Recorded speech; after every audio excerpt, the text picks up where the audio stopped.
Hello student, I am Shweta Mishra. तो हम लोग हिंदी का 4th चैप्टर पढ़ चुके थे। आज हम लोग हिंदी का 5th चैप्टर पढ़ेंगे, नागरी लिपि। तो चलिए क्वेश्चन की ओर पढ़ते हैं।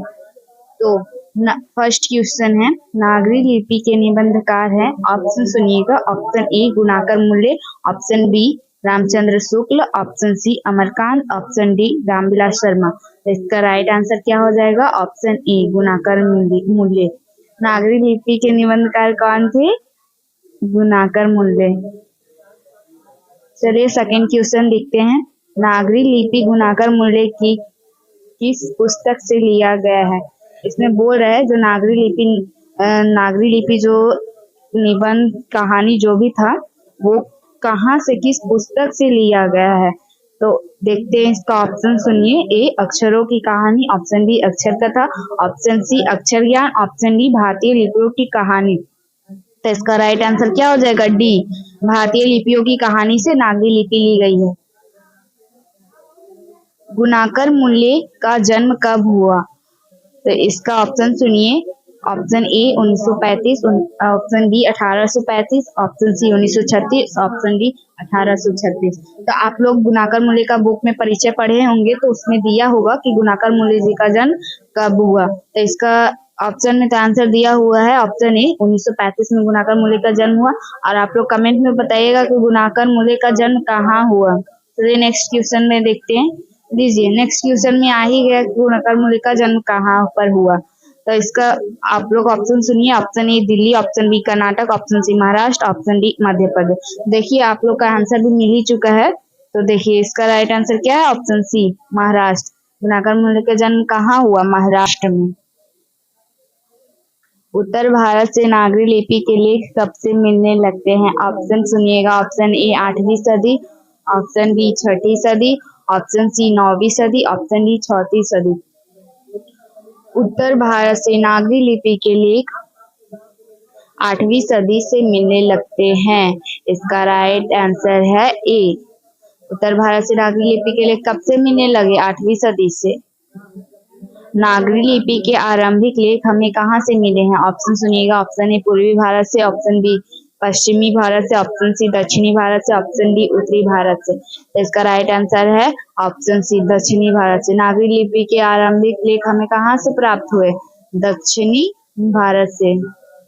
दक्षिणी भारत से हमें क्या प्राप्त हुआ? नागरी लिपि के आरंभिक लेख हमें प्राप्त हुआ था। आप लोग ध्यान से इस वीडियो को देखिएगा और कमेंट भी कीजिएगा क्योंकि बोर्ड एग्जाम बहुत ही नजदीक आने वाला है। आप लोग अच्छे से पढ़िए। चलिए नेक्स्ट क्वेश्चन देखते हैं। देवनागरी लिपि में मुद्रण के टाइप कब बने? ऑप्शन सुनिएगा। ऑप्शन ए 2 सदी पहले, ऑप्शन बी 2 दशक पहले, ऑप्शन सी 20वीं सदी में, ऑप्शन डी 11वीं सदी में। तो इसका राइट आंसर हो जाएगा ऑप्शन नंबर बी 2 दशक पहले। इसका राइट आंसर क्या है? Option number B. दशक का मतलब क्या होता है? इसका आंसर आप लोग कमेंट में बताइएगा। हिंदी भाषा की लिपि है। ऑप्शन ए सुनिए ब्राह्मी लिपि, ऑप्शन बी रोमन लिपि, ऑप्शन सी देवनागरी लिपि, ऑप्शन सी गुरुमुखी लिपि। तो आप लोग इसका आंसर क्या हो जाएगा? ऑप्शन नंबर सी देवनागरी लिपि। हिंदी भाषा की लिपि क्या है? देवनागरी लिपि। आप लोग देवनागरी लिपि किसे कहते हैं? इसका आंसर कमेंट में बताइएगा। गुणाकर मूल्य का जन्म किस राज्य में हुआ? ये लग नहीं रहा आप लोगों को रिपीट क्वेश्चन है क्योंकि क्वेश्चन घुमा दिया है। उसमें पूछा था गुणाकर मूल्य का जन्म कहाँ हुआ और इसमें पूछ लिया किस राज्य में हुआ। तो आप लोग गड़बड़ाइएगा नहीं, कहाँ हुआ या किस राज्य में हुआ। इसका आंसर आप लोग कमेंट में बताइएगा। गुणाकर मूल्य की प्रारंभिक शिक्षा किस परिवेश में हुई थी? ऑप्शन सुनिएगा। ए नगरीय, ऑप्शन बी ग्रामीण, ऑप्शन सी उच्च स्तरीय, ऑप्शन डी इनमें से कोई नहीं। तो इसका राइट आंसर क्या हो जाएगा? बी ग्रामीण। उनकी प्रारंभिक शिक्षा कहाँ हुई थी? ग्रामीण में, मतलब गांव में। गुणाकर मूल्य की शिक्षा की भाषा क्या थी? मतलब वो जो शिक्षा ले रहे थे, जैसे हम लोग पढ़ते हैं तो हम लोग हिंदी इंग्लिश हिंदी से पढ़ते हैं, तो गुणाकर मूल्य की शिक्षा की भाषा क्या थी? तो उनकी शिक्षा की भाषा मराठी थी। तो इसका ऑप्शन नंबर बी हो जाएगा राइट आंसर। जैसे आप लोग भी पढ़ते होंगे तो आप लोग कमेंट में बताइएगा कि आप लोगों की शिक्षा भाषा कौन है। गुनाकर मुले का निधन कब हुआ? ऑप्शन ए सुनिएगा 2009, ऑप्शन नंबर ई सुनिएगा 2008, ऑप्शन नंबर सी सुनिएगा 2010, ऑप्शन नंबर डी सुनिएगा 2011। तो इसका ऑप्शन नंबर ए हो जाएगा राइट आंसर 2009। गुनाकर मुले का निधन कब हुआ? और गुनाकर मुले का जन्म कब हुआ, इसका आंसर आप लोग कमेंट में बताइएगा। अक्षर कथा किसके द्वारा लिखी गई पुस्तक है? ऑप्शन ए सुनिएगा Amarkant, option B Hazari Prasad Dwivedi, option C गुनाकर मुले, ऑप्शन डी महात्मा गांधी। तो इसका राइट आंसर हो जाएगा ऑप्शन नंबर सी गुनाकर मुले। अक्षर कथा किसके द्वारा लिखी गई पुस्तक है? गुनाकर मुले। आप लोगों को बुक में परिचय दिया गया है गुनाकर मुले, उसी में उनका रचना ग्रंथ पुस्तक सारा दिया गया होगा। आप लोग उसमें ध्यान से पढ़िएगा तो आप लोगों को सारी चीज मिल जाएगी। मुले जी ने मिडिल स्तर तक किस भाषा को पढ़ाया? आप लोग इसका ऑप्शन सुनिए। A Gujarati, B Sanskrit, C Marathi, D Hindi. तो उन्होंने मिडिल स्तर तक मराठी भाषा पढ़ाई। Option number C, option number C Marathi भाषा पढ़ाया। मतलब मुले जी ने मिडिल स्तर तक किस भाषा को पढ़ाया? मराठी भाषा को।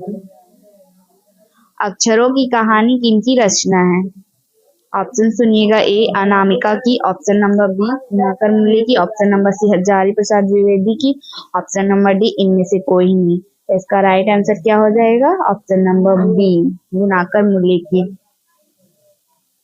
चलिए नेक्स्ट क्वेश्चन की ओर देखते हैं। आप लोग ध्यान से पढ़ते जाइएगा, सारे ऑब्जेक्टिव बहुत ही इंपॉर्टेंट है, कब क्या पूछ ले बिहार बोर्ड में, तो आप लोग अच्छे से पढ़िएगा। नागरी लिपि किस विधा की रचना है? तो ऑप्शन सुनिए। ए कहानी, बी निबंध, सी उपन्यास, डी संस्मरण। तो इसका राइट आंसर क्या हो जाएगा? बी निबंध। नागरी लिपि एक प्रकार की निबंध है। नेक्स्ट क्वेश्चन देखते हैं। नागरी लिपि पाठ किस लिपि में रचित है? अभी आप लोगों को बताया गया था कि देवनागरी लिपि किसे कहते हैं। हिंदी भाषा की लिपि को देवनागरी लिपि कहते हैं। ये आगे हम पढ़ा चुके हैं, आप लोग अगर ध्यान दिए होंगे तो सुने होंगे। तो इसका राइट आंसर क्या हो जाएगा? सी नागरी लिपि पाठ किस लिपि में रचित है? देवनागरी लिपि में। देवनागरी लिपि के टाइप लगभग कितने वर्ष पहले बने? ऑप्शन सुनिएगा। ए 2 सदी, ऑप्शन बी 3 सदी, ऑप्शन सी 1 सदी, ऑप्शन डी इनमें से कोई नहीं। इसका राइट आंसर हो जाएगा ए 2 सदी लगभग पहले बनी थी देवनागरी लिपि के टाइप। नेपाली भाषा की लिपि है देवनागरी। देखिए पहले तो हिंदी भाषा का देवनागरी लिपि था,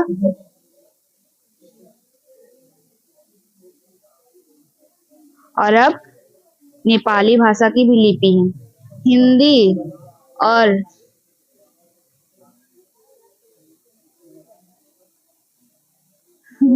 हिंदी और नेपाली भाषा की लिपि को क्या कहते हैं? देवनागरी लिपि। मराठी भाषा की लिपि है देवनागरी लिपि। देखिए अभी 3 लिपि आ चुकी है, पहला हिंदी, दूसरा नेपाली, तीसरा मराठी। ये तीनों लिपि की भाषा किस लिपि की भाषा है? देवनागरी लिपि। ये तीनों ही देवनागरी लिपि की है। तो अगर ये तीनों जब भी पूछे तो डायरेक्ट देवनागरी लिपि में आप लोग टिक कर सकते हैं। चलिए नेक्स्ट क्वेश्चन की ओर बढ़ते हैं। गुनाकर मुले ने किस लिपि को प्राचीन नागरी लिपि की बहन की संज्ञा दी है? बंगला लिपि को। बंगला लिपि को गुनाकर मुले ने प्राचीन नागरी लिपि की बहन की संज्ञा दी है। और अभी जो नागरी लिपि की जो भाषा है वो क्या है? आप लोग इसका आंसर कमेंट में बताइएगा।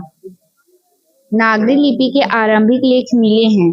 ऑप्शन सुनिएगा। ए पूर्वोत्तर भारत से, ऑप्शन नंबर बी दक्षिण भारत से, ऑप्शन नंबर सी उत्तर भारत से, ऑप्शन नंबर डी इनमें से कोई नहीं। तो इसका राइट आंसर क्या होगा? ऑप्शन नंबर बी दक्षिण भारत से। नागरी लिपि के आरंभिक लेख कहाँ से मिले हैं? दक्षिण भारत से। गुप्त काल से किस लिपि का संबंध है? ऑप्शन सुनिएगा। A Siddham, option number B Brahmi, option number C Devanagari, option number D Gujarati. तो इसका राइट आंसर क्या होगा? Option number B Brahmi. Gupta काल से ब्राह्मी लिपि का संबंध है। नागरी नाम अस्तित्व में कब आया? तो इसका ऑप्शन सुनिएगा। 1000 ईस्वी के आसपास, ऑप्शन बी 1500 ईस्वी के आसपास, ऑप्शन सी 1600 ईस्वी के आसपास, ऑप्शन डी 1700 ईस्वी के आसपास। तो इसका राइट आंसर क्या हो जाएगा? ए 1000 ईस्वी के आसपास नागरी नाम अस्तित्व में आया।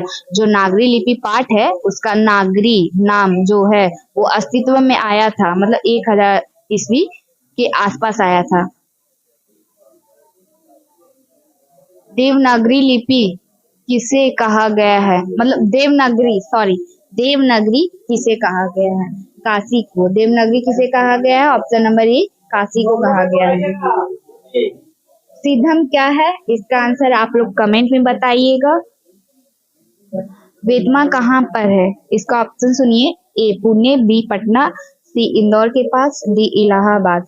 इसका राइट आंसर क्या हो जाएगा? सी इंदौर के पास। वेदमा कहाँ पर है? इंदौर के पास। श्रवण बेलगोल जैन तीर्थ स्थल कहाँ है? ऑप्शन सुनिएगा। A Karnataka, option B Secunderabad, option C Allahabad, option D Vaishali. तो इसका राइट आंसर क्या हो जाएगा? ए कर्नाटक। श्रवण बेलगोल जो जैन तीर्थ स्थल है वो कहाँ है? कर्नाटक में। श्रवण बेलगोल क्या है? एक जैन तीर्थ स्थल है। चलिए नेक्स्ट क्वेश्चन की ओर देखते हैं। दक्षिण भारत की नागरी लिपि को क्या कहते हैं? ऑप्शन सुनिएगा। A Devanagari, option B Nandi Nagari, option C Marathi, option D Mewari. इसका राइट आंसर हो जाएगा option number B Nandi Nagari. दक्षिण भारत की लिपि को क्या कहते हैं? नंदी नागरी। हिंदी के आदि कवि कौन है? ऑप्शन ए सुनिएगा Sarahpad, option B Tulsi, option C Valmiki, option D Nirala. तो इसका राइट आंसर क्या हो जाएगा? Option number A Sarahpad. Hindi के आदि कवि है सरहपाद। उत्तर भारत की विशेष स्थापत्य शैली को क्या कहते हैं? ऑप्शन ए सुनिएगा ललित शैली, ऑप्शन बी अभिनागर शैली, ऑप्शन सी विभाट शैली, ऑप्शन डी नागर शैली। इसका राइट आंसर क्या हो जाएगा? ऑप्शन नंबर डी नागर शैली। आप लोग कमेंट में बताइएगा कि नागर शैली किसे कहते हैं। नेक्स्ट क्वेश्चन की ओर देखते हैं। तो नेक्स्ट क्वेश्चन हमारा है गुणाकर मूल्य ने विभिन्न विषयों पर कितने निबंध लिखे? ऑप्शन नंबर ए सुनिएगा 1500 से अधिक, ऑप्शन नंबर बी 2500 से अधिक, ऑप्शन नंबर सी 3500 से अधिक, ऑप्शन नंबर डी 4500 से अधिक। तो इसका राइट आंसर हो जाएगा ऑप्शन नंबर बी 2500 से अधिक। इस्लामी शासक का आरंभ काल है? ऑप्शन नंबर ए सुनिएगा 12वीं सदी से, ऑप्शन नंबर बी 13वीं सदी से, ऑप्शन नंबर सी 14वीं सदी से, ऑप्शन नंबर डी 15वीं सदी से। तो इसका राइट आंसर हो जाएगा ए 12वीं सदी से।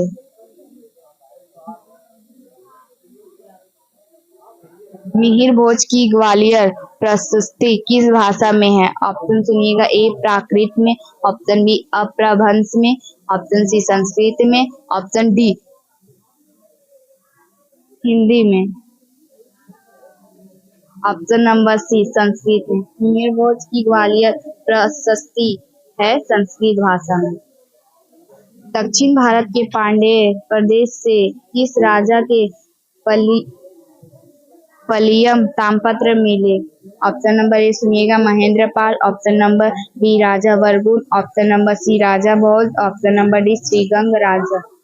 इसका राइट आंसर हो जाएगा ऑप्शन नंबर बी राजा वर्गुण। दक्षिण भारत के पांड्य प्रदेश से किस राजा के पलियम ताम्रपत्र मिले? राजा वर्गुण के। गुप्तों की राजधानी पटना को क्या कहा जाता होगा? इसका ऑप्शन सुनिएगा। ए पाटलिपुत्र, बी कुसुमपुर, सी बिलासपुर, डी देवनगर। इसका राइट आंसर हो जाएगा ऑप्शन नंबर डी देवनगर।